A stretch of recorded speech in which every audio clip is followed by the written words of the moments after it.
നമസ്കാരം. ഫുട്ബോൾ എന്നാൽ ആരാധകരാണ്. ഗാലറിയിലെ thunder ക്ലാപ്പും Mexican തിരമാലയും അടങ്ങാത്ത ആരവവും തന്നെയാണ് ഫുട്ബോളിനെ ഏറ്റവും വലിയ കായിക ഇനമാക്കി നിലനിർത്തുന്നത്. ഇന്ത്യയിലെത്തുമ്പോൾ കേരളത്തെയും ബംഗാളിനെയും പോലെ ഫുട്ബോൾ ആവേശമുള്ള സമൂഹം വേറെയില്ലെന്ന് പറയാം. കേരളത്തിന്റെ ഫുട്ബോൾ ആവേശം കായിക ലോകത്തെ മുന്നേറ്റമാക്കി മാറ്റാൻ ഒരുങ്ങുകയാണ് സൂപ്പർ ലീഗ് കേരളയിലൂടെ.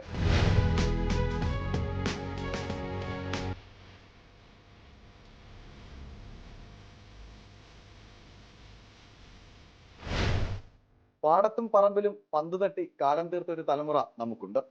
IM വിജയനും ജോപ്പോൾ അഞ്ചേരിയും VP സത്യനുമൊക്കെ നിറഞ്ഞു നിന്ന കാലം പഴയ തലമുറയുടെ ഓർമ്മ.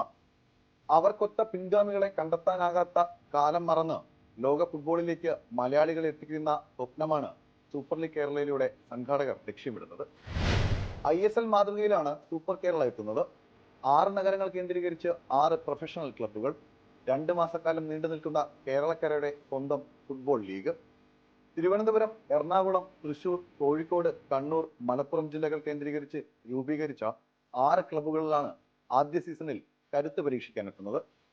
സെപ്റ്റംബർ 7 സൂപ്പർ കേരളയുടെ പ്രഥമ ടൂർണമെന്റിന് തുടക്കമാകും. തിരുവനന്തപുരം കൊമ്പൻ, Forca Kochi, Thrissur magic FC, Malappuram FC, Calicut FC, Kannur warriors FC എന്നിവരാണ് 6 ക്ലബ്ബുകൾ. വിദേശ താരങ്ങളുമായി കേരളത്തിലെ പ്രാദേശിക ലീഗുകളിൽ നിന്നുള്ള താരങ്ങൾക്ക് കളിക്കാനാകുമെന്നതും പരിശീലനത്തിന് കൂടുതൽ മികച്ച സൗകര്യങ്ങൾ ഒരുങ്ങുന്നു എന്നതും തന്നെയാണ് ലീഗിന്റെ പ്രത്യേകത. ബ്രസീലിയൻ താരങ്ങളുടെ കരുത്തിൽ ഒരുങ്ങുന്ന തിരുവനന്തപുരം കൊമ്പൻസ് ഗോവയിലെ പരിശീലനത്തിന് ശേഷമാകും ലീഗിനെത്തുക. കേരളക്കരയെ ആവേശം കൊള്ളിച്ച മഞ്ഞ നിറമുള്ള ജേഴ്സിയിലാണ് കൊമ്പൻസ് ഇറങ്ങുന്നത്.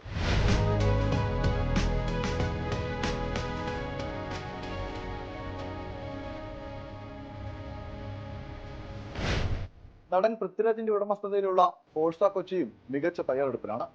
പോർച്ചുഗീസ് പരിശീലകൻ മരിയോ ലാമോസിനൊപ്പം ഇന്ത്യൻ ടീം മുൻ നായകൻ ജോപ്പോൾ അഞ്ചേരി കൂടി പരിശീലക സംഘത്തിലുണ്ട്. സന്തോഷ് ട്രോഫിയിലും KPL-ലും മികവ് തെളിയിച്ച താരങ്ങളുമായാണ് ഫോഴ്സ കൊച്ചിയുടെ വരവ്.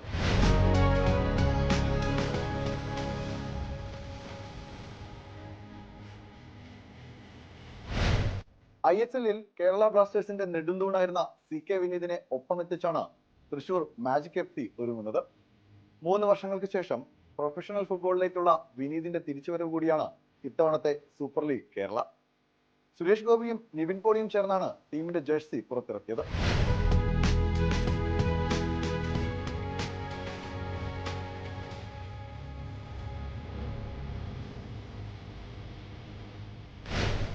കണ്ണൂരിലും കോഴിക്കോടും മലപ്പുറത്തുമെല്ലാം വലിയ ആവേശത്തോടെയാണ് ആരാധകർ സൂപ്പർ ലീഗിനെ വരവേൽക്കുന്നത്.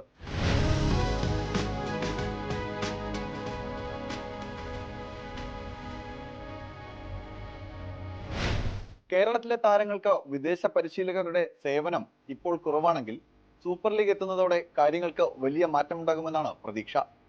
200ഓളം താരങ്ങൾക്ക് നിശ്ചിത കാലത്തേക്ക് പ്രൊഫഷണൽ കരാർ നൽകാനാണ് ഒരുക്കം. SLKയുടെ ഗ്രാസ് റൂട്ട് പരിപാടികളെല്ലാം ഇതിനോടകം പൂർത്തിയായി കഴിഞ്ഞു. പുതിയ മൈതാനങ്ങളും മറ്റടിസ്ഥാന സൗകര്യങ്ങളും കേരളത്തിലെ ഫുട്ബോൾ വികസനത്തിൽ വലിയ മാറ്റമുണ്ടാക്കുമെന്നാണ് വിലയിരുത്തൽ. കേരളം എന്ന ബ്രാൻഡ് ലോകകപ്പ് കാലത്ത് ലോകത്തിന് വ്യക്തമായതാണ്. ലോക ഫുട്ബോളിലേക്ക് കൂടി മലയാളി താരങ്ങൾ എത്തുന്ന കാലം വിദൂരമല്ലെന്ന് നമുക്കും പ്രതീക്ഷിക്കാം.